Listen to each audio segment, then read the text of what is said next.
પાટણ શહેરમાં સમગ્ર જિલ્લામાં શાંતિપૂર્ણ માહોલ વચ્ચે ધોરણ 10 અને 12ની પરીક્ષાનો પ્રારંભ.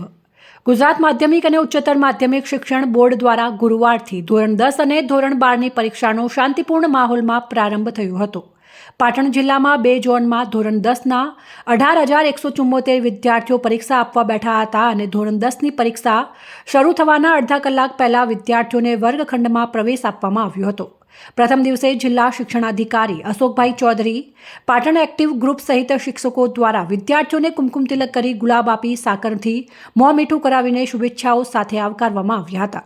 તો વિદ્યાર્થીઓ કોઈ સાહિત્ય સાથે લાવ્યા નથી ને તે ચેક કરીને જ તમામ વિદ્યાર્થીઓને પ્રવેશ આપવામાં આવ્યો હતો. પાટણ જિલ્લાની જે શાળાઓમાં પરીક્ષા કેન્દ્ર ફાળવવામાં આવ્યા છે તે તમામ શાળાઓના બ્લોકમાં સીસીટીવી કેમેરાની દેખરેખ હેઠળ પરીક્ષા લેવામાં આવી હતી.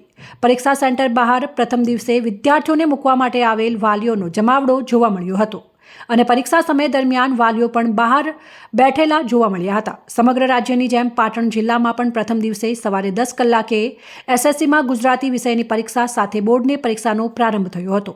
તો બપોરે 3 કલાકથી એચએસસી વિજ્ઞાન પ્રવાહમાં ભૌતિક વિજ્ઞાન, જ્યારે એચએસસીની સામાન્ય પ્રવાહમાં અર્થશાસ્ત્રની પરીક્ષા લેવામાં આવશે.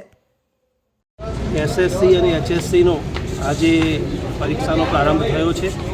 ગુજરાત માધ્યમિક અને ઉચ્ચ માધ્યમિક શિક્ષણ બોર્ડ દ્વારા ખૂબ જ સુંદર આયોજન કરેલું છે, જેના ભાગરૂપે પાટણ જિલ્લાની અંદર પણ બોર્ડની ગાઈડલાઇન મુજબ પરીક્ષા લેવાના છે અને આજે ધોરણ 10નો બીએમ હાઈસ્કૂલથી વિદ્યાર્થીઓને પ્રવેશ કરાયો છે અને સમગ્ર જિલ્લાની અંદર ખૂબ જ સારી રીતે શાંતિપૂર્ણ માહોલમાં અને મુક્ત રીતે વિદ્યાર્થીઓ પરીક્ષા આપી શકે તે માટે જિલ્લા વહીવટીતંત્ર દ્વારા સુચારું આયોજન કરવામાં આવેલું છે. આજના પ્રસંગે હું જિલ્લાના સર્વે વિદ્યાર્થીઓને ખૂબ ખૂબ શુભેચ્છાઓ પાઠવું છું.